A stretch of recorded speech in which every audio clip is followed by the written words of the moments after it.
네, 안녕하십니까. 주도우입니다. 자, 이번 시간에는 데이터베이스 9강이고요. 이번 시간에 자료 구조 두 번째 시간으로 정렬과 검색에 관련된 문제를 풀어보도록 하겠습니다. 자, 데이터베이스는 총 10강으로 구성되어 있는데 마지막 10번째 강의는 체크 문제 강의는 없습니다. 자, 본 강의에서 전체를 총정리하는 강의로 만들었기 때문에 데이터베이스 문제풀이는 그러니까 9강까지 진행되는 걸로 생각을 하시면 되겠고요. 자, 이번 시간에 공부할 내용이 지난 시간에 본 강에서 배웠던 자료 구조의 두 번째 시간으로 정렬과 검색 부분에 대해서 공부를 했었습니다. 자, 문제를 풀기 전에 여러분이 미리 한번 보셔야 되겠고, 정렬 부분의 5.4 단원의 정렬에 대한 개념과 또 정렬 기법의 종류가 또 어떤 것들이 있는지 한번 쭉 훑어보시고 문제를 보신다면 훨씬 더 도움이 되실 거라고 생각이 듭니다. 이번 시간의 내용이 이제 그 자료 구조 개론의 두 번째 시간으로서 정렬과 검색 부분과 그리고 파일 편성법에 관련된 문제를 쭉 한번 나열하면서 이 부분에 관련된 문제도 자료 구조 개론 전체에서 한 3, 4문제 정도 출제가 될 가망성이 있습니다. 잘 정리하셔서 자료 구조 문제를 모두 다 맞출 수 있는 그런 여러분이 되셨으면 합니다. 첫 번째 문제 역시나 전산 영어 형태로 문제가 출제됐는데 보기를 보게 되면 이제 소트가 정렬이죠. 그리고 이제 오버플로우, 그리고 매칭, 서치. 자, 우리가 공부를 할 때 실제로 이 소트라는 개념을 우리가 계속 공부를 하고 있고 공부를 했기 때문에 당연히 소트다 뭐 이렇게 답을 볼 수가 있겠지만 전체적으로 우리가 실제 기출문제처럼 문제가 출제된다면 어느 단원에서 우리가 공부를 하는 건지에 대한 개념이 잡히지가 않으면 문제가 이게 소트일까? 오버플로우일까? 헷갈릴 수 있다는 거죠. 지금은 우리가 정렬 파트를 문제 풀기 때문에 당연히 1번이라는 거 쉽게 알 수 있겠지만요. 문제의 그 해석을 쭉 보면 가장 핵심 키워드가 어떤 그 규칙에 따라서 정보의 어떤 그 아이템을 그 어레인지 하겠다 이런 뜻이죠. 그래서 어떤 규칙에 따라서 이제 룰이라는 어떤 규칙에 따라서 정보에 관련된 이 아이템을 어레인지 하겠다. 당연히 정렬에 대한 개념이죠. 그래서 정렬은 오름차순 정렬과 내림차순 정렬이 있으면서 1, 2, 3, 4, 5 오름차순, 또 5, 4, 3, 2, 1 내림차순이 되겠고 정렬의 종류는 우리가 본 강의에서 배웠는 정렬이 그 주기억 장치를 이용하는 내부 정렬에서 선택 정렬, 삽입 정렬, 버블 정렬 이런 정렬들이 기본적으로 있었다는 거 개념 잡으시면 되겠죠. 이번 문제 역시나 그래서 이 주기억 장치 내에서 이루어지는 내부 소트가 아닌 것은 이라고 물었어요. 삽입 정렬, 그리고 선택 정렬, 쉘 정렬, 그리고 버블 정렬 이런 것들이 내부 정렬로서 여러분들이 필기를 합격하시고 실기를 공부하실 때 알고리즘 파트, 그러니까 어플리케이션 개발 및 설계라는 과목에서 반드시 알아야 되고 단독으로 30점짜리 문제가 나올 수 있는 그런 부분이기 때문에 이 정렬에 대한 개념은 필기 공부할 때도 정확하게 알고 계셔야 실기 때 상당히 큰 도움이 된다는 거 다시 한번 말씀을 드립니다. 정답은 3번이 되겠습니다.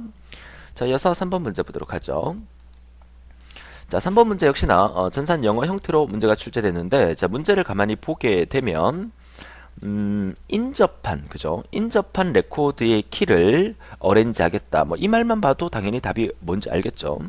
우리가 선택 정렬, 버블 정렬, 삽입 정렬 세 가지를 중점적으로 배웠고, 선택 정렬은, 맨 앞에 있는 숫자를 먼저 선택을 해놓고, 그 다음 거 비교하고, 그 다음 거 비교하고, 이렇게 비교해 나가는 게 선택 정렬이었다면, 버블 정렬이라는 게 바로 이웃하는 것끼리 계속 비교해 나가는 게 버블 정렬이었죠. 그래서 첫 번째 문장을 통해서 우리가 버블 정렬이라는 사실을 역시나 쉽게 우리가 파악해낼 수가 있다 볼 수 있겠습니다.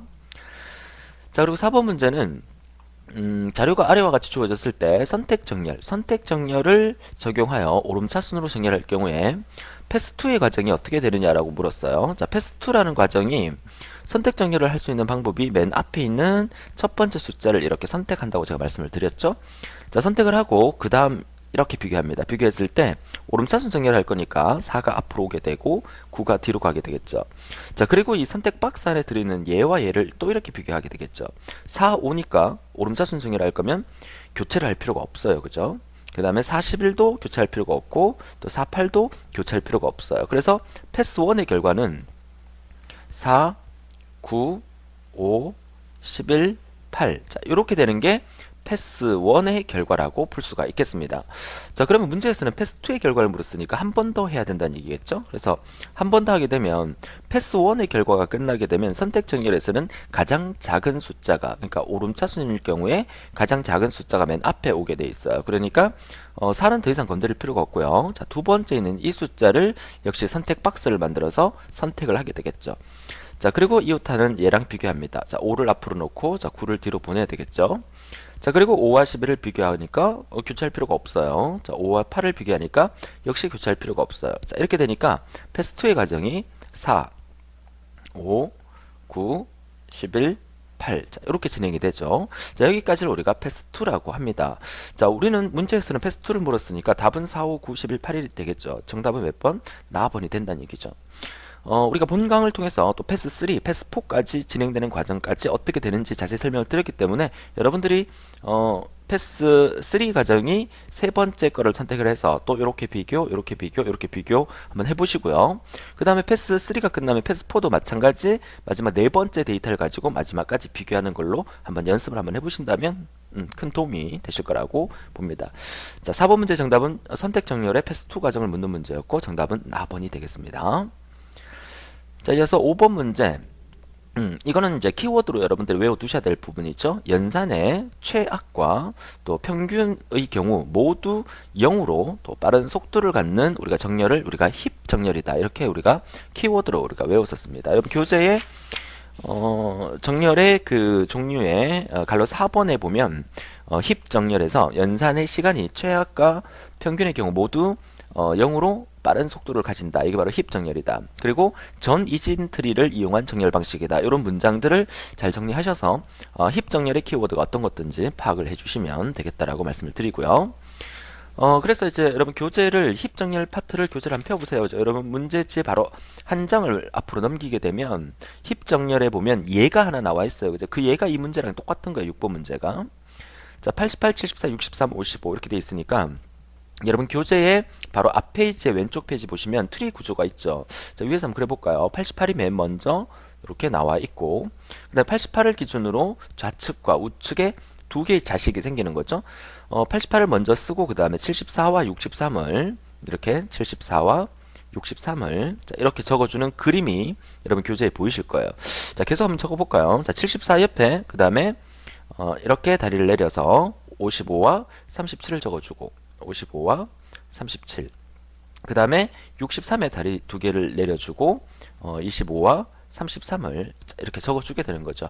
순서대로 계속 적어주시면 돼요. 25와 33을 적었고 그 다음에 55에서 다리를 두 개 내려서 19와 26을 적어주면 되겠죠. 요 19와 26이 적혀지게 되는 거고 그 다음에 37에서 다리를 역시나 두 개를 내려서 14와 9를 마지막으로 이렇게 적어주시면 된다는 거죠. 자, 그러니까 문제에서 묻는 것은 37의 왼쪽과 오른쪽의 자식 노드를 물었죠. 그러니까 37의 왼쪽과 오른쪽의 자식 노드는 14와 9가 된다는 거. 결국 뭐 이 문제는 알고 나면 너무너무 쉬운 문제지만 여러분들이 직접 문제를 받았을 때 이걸 어떻게 분류를 할까라는 부분이 좀 힘들 수가 있어요. 그러니까 힙 정렬에서 이진 트리 레코드가 나왔을 경우에 힙 소트는 트리 구조를 앞에 나와 있는 숫자대로 그대로 순서대로 적어주게 되면 힙 정렬의 원리가 만들어진다. 이 개념만 기억하고 계시다면 충분히 해결할 수 있는 그런 문제라고 볼 수가 있겠습니다. 자, 이어서 다음 문제 보도록 하죠. 자, 다음 문제는 역시 정렬 알고리즘의 선택 시 고려사항으로 그리게 먼 것은 자, 이 부분도 정렬 알고리즘은 내가 어떤 데이터, 주어진 데이터가 있을 때 우리가 프로그래머 입장에서 정렬을 선택 정렬을 할 건지, 버블 정렬을 할 건지, 삽입 정렬을 할 건지, 자, 어떤 정렬을 선택을 할 건지를 할 때 어떤 고려 사항이 있어야 되는가? 여러분 책에 오른쪽 페이지에 보면 6가지가 설명이 되고 있어요. 키 값들의 분포 상태, 소요 공간 및 작업 시간, 정렬에 필요한 기억 공간의 크기, 그리고 데이터의 양, 초기 데이터의 배열 상태, 그리고 사용 컴퓨터 시스템의 특성까지 6가지를 여러분이 잘 읽어봐 주시면 되는데 자, 문제에서 보니까 증가 데이터의 배열 상태가 아니고 초기 데이터의 배열 상태를 먼저 파악하는 게 고려사항이 된다는 의미겠죠. 정답은 가번이 되겠습니다. 자, 그래서 버블 정렬을 이용하여 오름차순 정렬한다. 문제는 버블 정렬입니다. 그리고 패스2의 과정을 물었어요. 앞서 이제 선택 정렬의 패스2도 물었지만 이렇게 버블 정렬도 물어볼 수 있어요.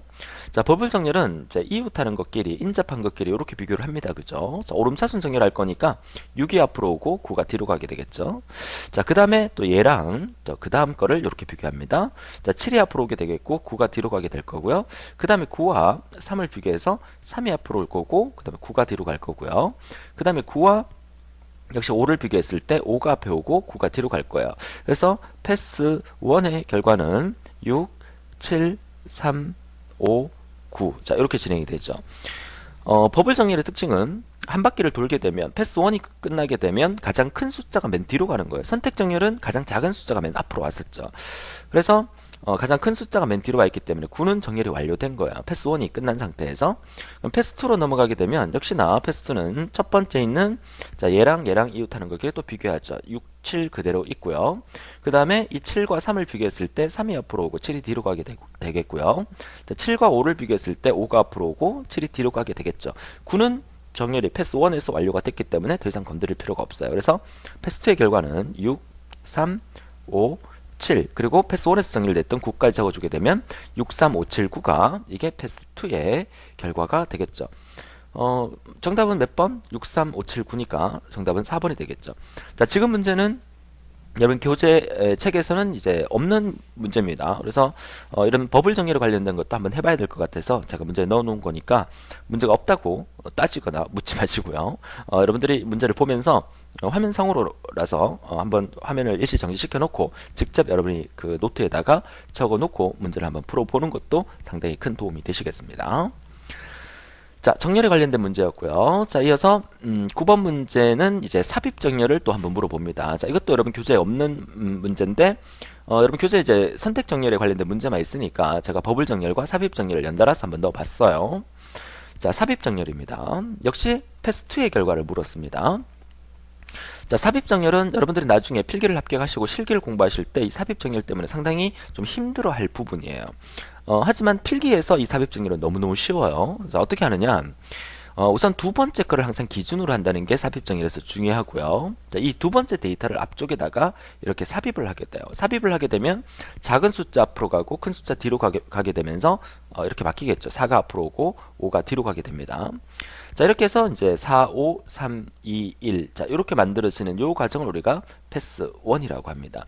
자, 패스 1이 끝나게 되면 이번에는 앞에 있는 두 개가 정렬이 완료됐기 때문에 세 번째 숫자를 이렇게 또 삽입을 하게 돼요.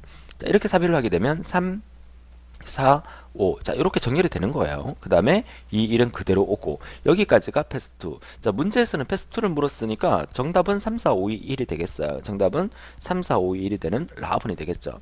자, 우리는 패스4까지 한번 해볼게요. 자, 패스4로 역시 진행이 되게 되면 이번에는 앞에 있는 이 세 개에다가 이 숫자를 또 삽입하게 되겠죠. 그러면 2, 3, 4, 5 이렇게 정렬이 되겠죠. 그리고 1은 그대로 나타나고 여기가 패스 3가 되겠고 자, 패스 4로 가게 되면 앞에 있는 4개가 정렬이 완료됐기 때문에 마지막 숫자를 여기다가 삽입하게 되면 1, 2, 3, 4, 5의 형태로 만들어진다. 얘가 패스 4가 되겠다. 자, 이런 뜻이에요.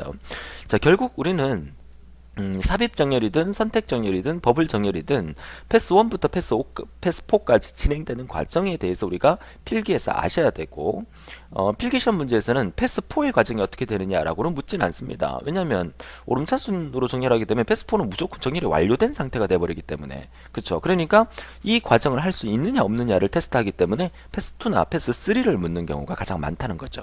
그죠? 그래서 이번 문제의 정답은 패스 2를 물었으니까 자, 이 부분이 정답이 되겠다. 그래서 선택 버블 삽입 정렬하는 방법을 반드시 알고 계셔야 됩니다. 자, 이어서 검색 문제 보도록 하죠. 자, 정렬은 여기까지만 하도록 하고요. 여러분 교재 검색 문제. 자, 검색의 종류에는 여러분 교재에 이제 이진 검색에 대한 얘기가 나오고 그리고 해싱에 대한 얘기가 나오고 또 해싱 함수의 종류에 대한 얘기가 나옵니다. 첫 번째 문제는 역시 전산 영어로 나와 있는 문제인데 우리가 검색에서 가장 많이 우리가 중점적으로 공부했던 게 이진 검색을 중점적으로 공부를 했었죠. 그렇죠. 이진 검색. 이진 검색이 뭡니까?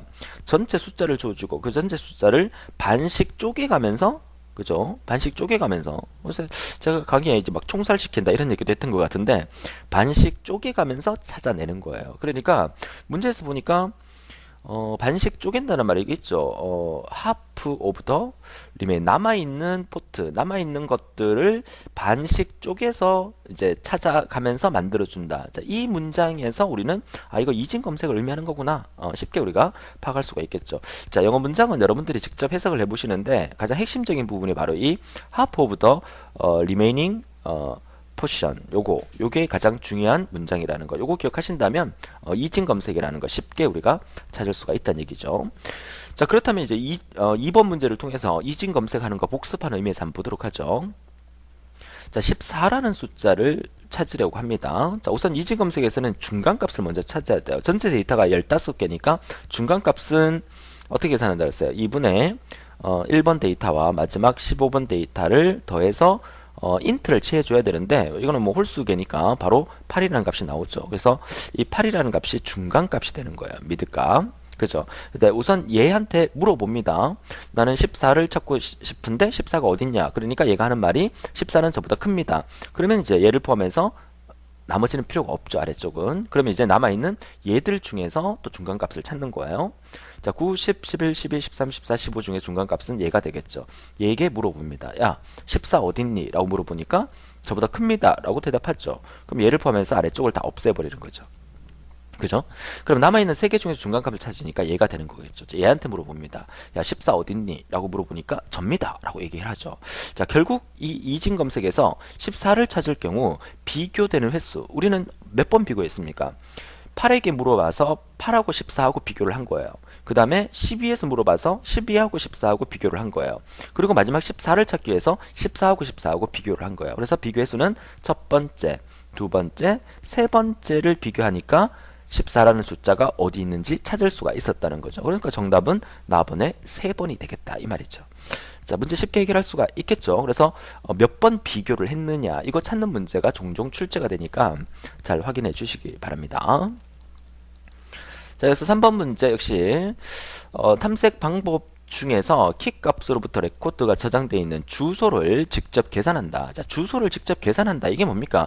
해싱 함수를 이용해서 계산하는 거예요. 그죠? 그래서 해싱 탐색입니다. 그러니까 해싱 함수를 이용해서 계산하는 거. 이거 키워드니까 잘 기억해 주시고요. 자, 그래서 4번 문제 역시나 해싱에 관한 설명으로 옳지 않는 것은 그랬는데 버킷에 대한 의미, 또 슬롯에 대한 의미, 콜리전, 충돌에 대한 의미 다 맞는 말이니까 여러분 읽어보면서 용어 정리를 한번 해주시고요. 라번에 보면 해싱은 충돌이 발생은 항상 오버플로우가 발생한다. 항상 오버플로우가 발생한다는 말. 이 말이 틀린 말이죠. 여러분 교재에서도 아마 그 오답 노트에 나와 있지 않을까요? 오답 노트에. 그쵸. 그 오답 쪽지에 보면 해싱은 충돌이 발생하면 항상 오버플로우 발생한다. 이건 틀린 말이죠. 그래서 오버플로우에 대한 어떤 해결을 해야 되는데 그 해결에 대한 어떤 부담이 작용된다는 말이 맞는 말입니다. 정답은 4번이 되겠고 중요한 것은 이 세 개의 용어를 한 번 더 정리하는 게 더 중요하다라고 말씀을 드리고 싶습니다. 자, 이어서 5번 문제 보도록 하죠. 5번 문제는 자, 해싱 함수 중에서 주어진 키를 여러 부분으로 나누고 또 각 부분의 값을 더하거나 또 베타적 논리 합 연산을 통해서 나온 결과로 주소를 취하는 방법이다.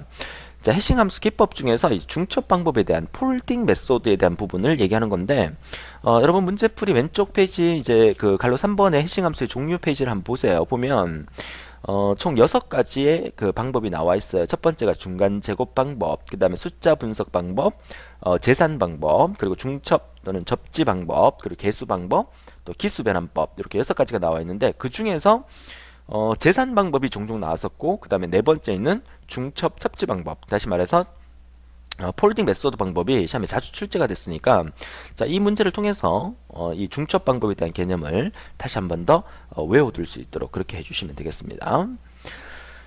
자, 이어서 6번 문제는 해싱 함수의 종류가 아닌 것은 방금 나왔던 6가지 중에서 아닌 것은 묻는 거죠. 정답은 몇 번? 체인 방법이라는 것은 아래쪽에 보시게 되면 오버플로우 처리 방법 중에 하나로 속해져 있어요. 그래서 오버플로우 처리 방법에서는 재해싱 방법, 그리고 개방 주소법, 체인 방법 3가지가 있었다는 거. 이거 기억하신다면 자, 이 문제도 충분히 쉽게 해결할 수 있는 부분이라고 볼 수가 있겠습니다. 자, 그리고 이제 여러분 교재에 없는 문제 하나 더 갖고 와봤어요. 그죠? 똑같은 문제긴 하지만 탐색 방법 중에서 키값으로부터 레코더 저장되어 주소를 직접 계산한다. 한 번 더 보여드리는 이유가 역시나 최근 기출 문제에서 출제가 됐기 때문에 한 번 더 제가 보여드리는 거니까 해식 문제는 반드시 맞출 수 있도록 해 주셔야겠습니다. 자, 이어서 5.6 단원의 이제 파일 조작 기법 보도록 하죠. 자, 파일 조작 기법 같은 경우에는 이제 주로 인덱스에 대한 얘기가 나오고요. 인덱스가 여러분 그 책 두꺼운 전공서 중에 맨 뒤에 있는 가나다 순으로 내가 원하는 부분을 쉽게 찾을 수 있는 어떤 목록의 형태를 얘기하는 거잖아요. 그래서 여러분 교재 이제 갈로 3번에 보면 이제 파일 편성의 종류 부분에서 이제 순차 파일, 직접 파일, 인덱스 순차 파일의 i3 파일, 그리고 또 v3 파일, 그리고 이제 다중키 파일, 자 이런 것들에 대한 어떤 종류에 대해서 이제 자세히 묻는 문제가 많이 출제가 되고 있어요. 1번 문제 역시 인덱스 파일에서 다단계 인덱스를 사용하는 주된 이유가 뭐냐? 당연히 접근 시간을 줄이기 위함입니다. 그래서 이런 그 인덱스를 사용하는데 다단계 인덱스를 쓰는 이유가 어떻게 하면 이렇게 빨리 그 내용을 찾을 수 있을까? 그것 때문에 우리가 인덱스를 쓴다는 거는 뭐 기본적인 개념으로도 우리가 쉽게 알 수 있는 부분이 되겠죠.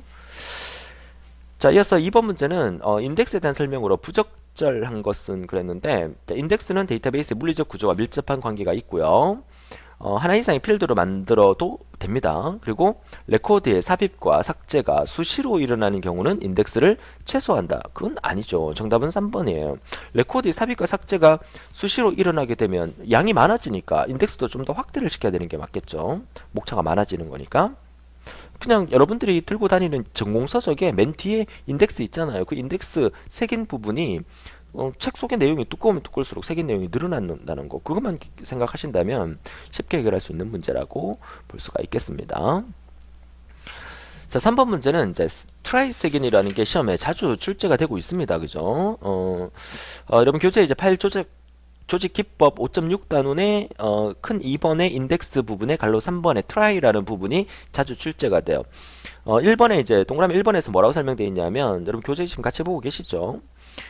검색을 위한 키 값을 직접 표현하지 않고 키를 구성하는 문자나 숫자 자체의 순서로 키 값을 구성하는 구조를 우리가 트라이 인덱스라고 합니다. 그래서 옳지 않은 것은 그랬는데 당연히 정답은 가번이죠. 키 탐색을 위해서 키 값을 직접 표현한다는 말이 잘못됐고요. 나머지 다 맞는 말이니까 트라이 색인에 대한 개념을 문제를 통해서 한 번 더 정리해 두시면 도움이 되시겠다라고 말씀을 드리고요.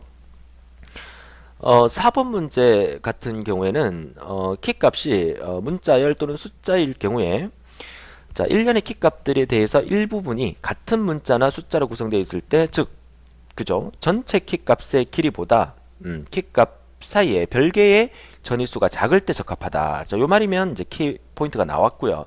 또 가변 길이의 키 값을 효과적으로 나타낼 수 있고, 또 삽입 및 삭제 시 노드의 분열과 병합이 없는 특징을 가진 구조를 우리가, 이게 지금 여기서 다 설명했던 이 내용이 그대로 내려오는 겁니다. 그죠? 그러니까 트라이세겐에 대한 부분에 대해서 개념을 알고 있느냐를 묻는 거니까, 사실 이 트라이세겐은 개념 이해하는 것보다 교재에 나와 있는 1번, 2번 문장 정도를 여러분 확실히 외워두시는 게 훨씬 더 문제 풀기가 더 편하실 거예요. 그래서 트라이세겐에 대한 정확한 개념을 알아두시면 도움이 되시겠습니다.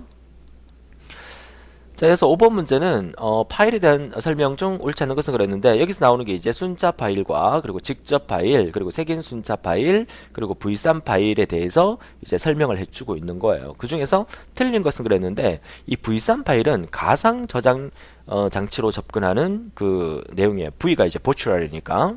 그래서 검색 속도가 빠르게 하기 위해서 기본 데이터 구역과 오버플로우 구역으로 구분한다.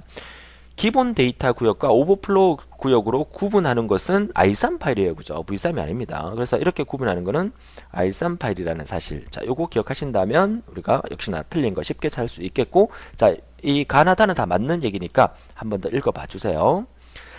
자, 6번은 이제 그 댐이라 그래서 이제 다이렉트 직접 접근하는 방식이죠. 여기에 대한 설명으로 거리가 먼 것은 그랬는데 정답은 라번이에요. 왜? 기억 공간의 효율성이 매우 좋다. 직접 접근이라는 것은 디스크 원판에다가 어떤 내용을 저장시켰다가 지웠다가 저장시켰다가 지웠다가 하니까 저장된 공간이 그 일관성 없이 막 그 지 맘대로 이렇게 들어가 있어요. 그러니까 여러분들이 윈도우에서 이제 오류 같은 거 체크하고 할 때 왜 디스크 조각 모음 이런 거 하잖아요. 그러니까 디스크는 직접으로 접근하기 때문에 파일이 막 흩어져 있기 때문에 한 곳에 모아줘야 처리 속도가 빨라진다는 그런 개념을 아마 설명을 드렸던 것 같은데, 그래서 효율성이 좋아지는 것은 순차 파일 형태가 효율성이 좋아지겠죠. 이제 저장하는 구조만큼에서는. 전반적으로 이제 장단점을 따지려 그러면 이 직접 접근 방식이 장점이 더 많지만 기억 공간의 효율성은 그 순차 파일에 비해서는 낮다, 이렇게 보시는 게 맞습니다. 정답은 4번이 되겠습니다. 자, 7번 문제는 인덱스 순차 파일 i3에 대한 설명으로 옳지 않는 것은 그랬습니다. i3 파일에 대해서 문제가 가장 많이 나와요. 자, 인덱스를 저장하기 위한 공간과 오버플로우 처리를 위한 별도의 공간이 필요하다, 맞는 말이고요. 실제 데이터 처리 외에 인덱스를 처리하는 추가적인 시간이 소모되므로 파일 처리 속도가 느리다, 이것도 맞는 말이죠. 자, 인덱스 영역은 실린더 색인 영역, 섹터 색인, 이거 아니죠, 그죠?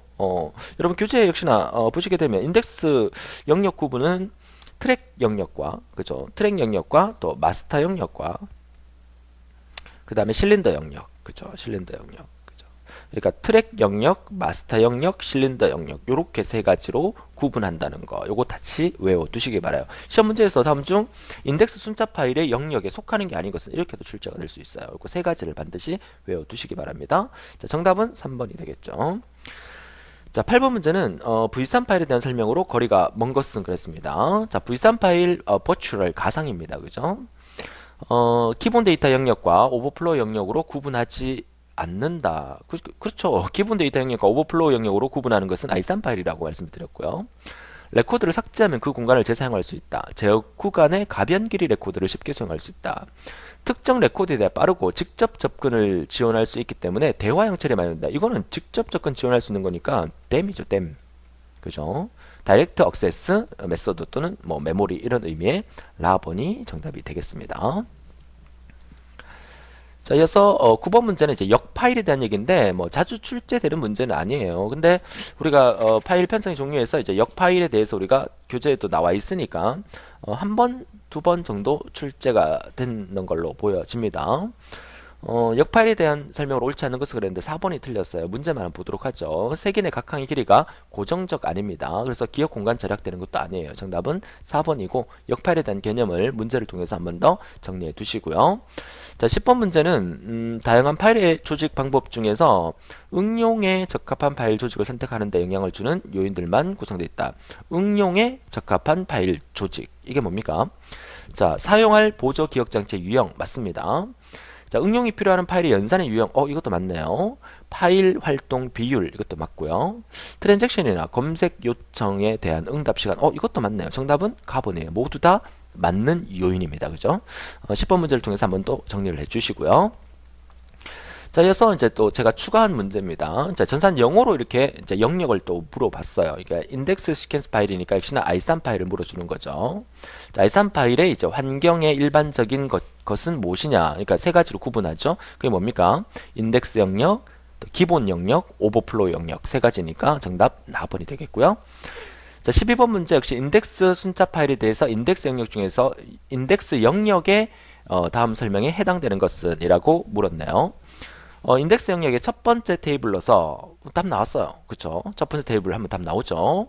자, 실린더 인덱스 정보가 많을 때 그것을 효율적으로 탐색하기 위해서 인덱스 순차 파일에서 최상위 인덱스로서 벌써 답 나왔어요. 그죠? 그게 뭡니까? 바로 마스터 영역이죠. 마스터 영역. 그래서 마스터 영역이 첫 번째 테이블이고 최상위 인덱스로서 또 일정한 크기의 블럭과 블럭화를 처리하고 또 데이터 레코드가 또 어느 실린더 인덱스 영역에 기록되어 있는지를 나타내 주는 게 바로 주 영역, 마스터 영역이다. 이렇게 생각을 하시면 되겠어요. 자, 이번 문제 뭐 그렇게 어렵지 않았던 것 같습니다. 그죠? 외울 것 좀 있었고요. 이번 시간을 통해서 여러분들이 자료 구조에 또 정렬 부분에 대한 선택, 버블, 삽입 정렬에 대한 개념과 또 검색 기법의 이진 검색 위주로 정리하시고 파일 편성의 i3 파일, 또 v3 파일을 또 비교해서 알아두시는 게 이번 시간에 정리할 내용이라고 볼 수가 있겠습니다. 자, 이렇게 해서 우리가 대단원의 데이터베이스 관련된 문제를 모두 다 풀어봤고요. 또 문제 수가 좀 부족할 수 있기 때문에 최근 기출문제 풀이 강의를 통해서 또 최근 데이터베이스 문제는 또 어떻게 출제가 됐는지 한번 정리해 보시면 도움이 더 되실 겁니다. 데이터베이스는 9강까지 해서 이제 문제풀이는 마무리를 하고요. 다음 시간에 전자계산기 구조 1강에서 뵐 텐데 한번 넘겨보시면 전자계산기 1강 제가 논리회로 부분에 불대수 강의를 드렸는데 두 문제밖에 없어요. 그죠? 두 문제라도 한 강의로 만들어서 강의를 해드리도록 하겠습니다. 자, 오늘도 즐거운 하루 되시고 다음 시간에 전자계산기 구조 문제풀이에서 뵙겠습니다. 수고하셨습니다.